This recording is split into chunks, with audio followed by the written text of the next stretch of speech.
This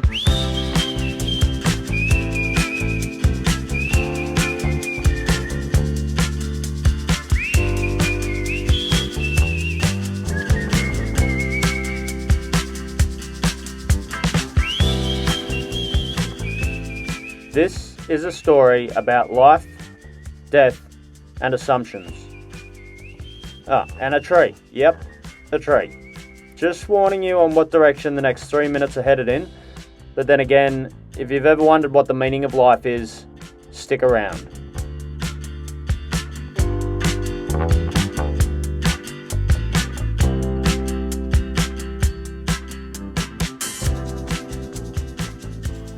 Welcome to Snake Lovers, to the traditional way of hunting brown and tiger snakes by randomly wandering in warm spring grass, waiting to stumble upon an unsuspecting, sunbaking, slithering snake.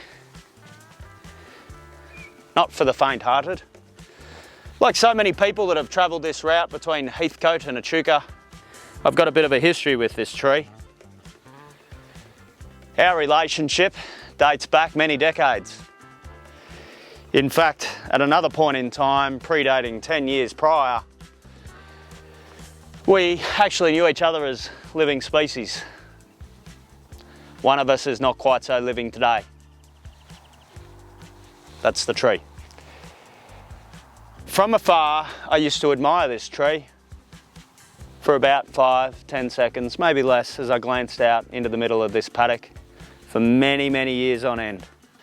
And then one day, I did a triple take straight into the middle of the paddock. That was more like a double. Hang on, let me try the triple. Felt like I was having an epileptic fit really, but that was as close as I can get to what happened real time with the triple take. Because what I saw in the middle of the paddock absolutely astonished me.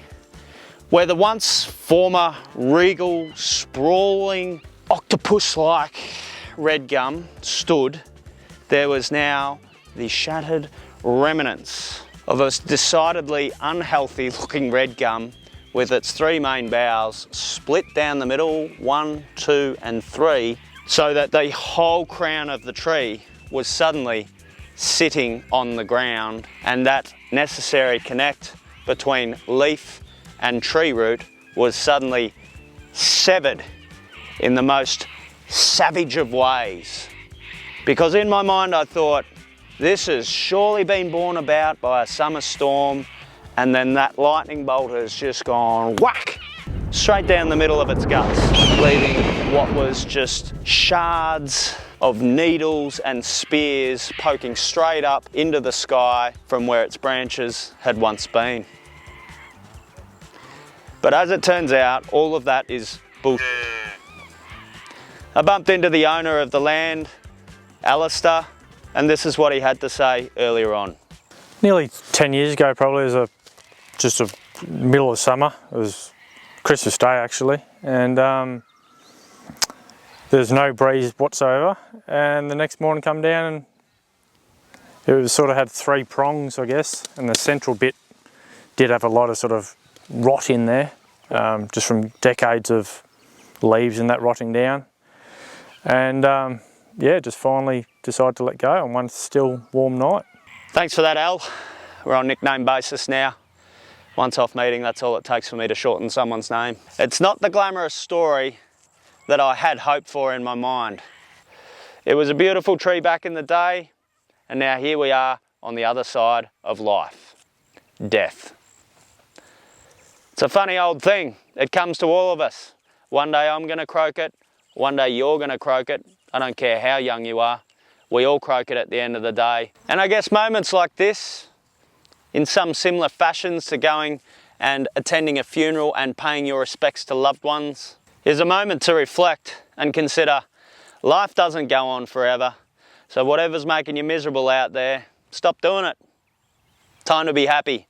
Do the things that you love. See the people that you love. And that's my philosophical thought for the day. This guy had a fair crack at it. Look at the size of his trunk. Could be a lady, I'm not sure.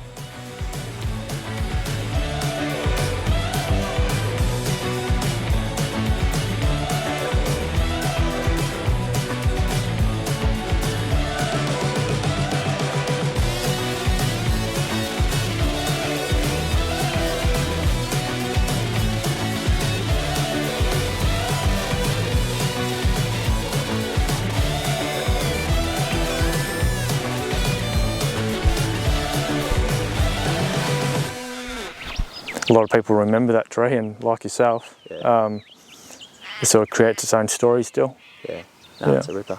Thanks for keeping it standing. Right. Good on you, mate.